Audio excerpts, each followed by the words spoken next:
ఏమని చెప్పేటికి ఇది మాటలు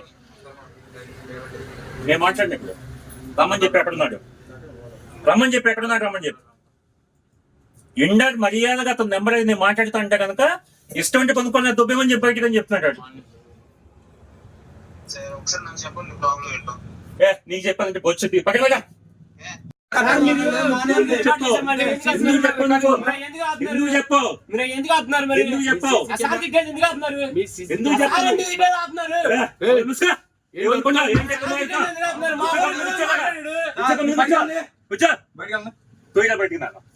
చెయ్యడా నువ్వు బయటికి చెయ్యడా బయటికి ఏ చెయ్యి చెయ్యడా బయటికి చెయ్యి సిఏ ఫోన్ చేస్తాడు సిఏ ఫోన్ చేయి ఏమనుకున్నా నా గురించి నువ్వు భాగ్యమే మహాభాగ్యం అది అందరికీ తెలిసిన విషయమే. కానీ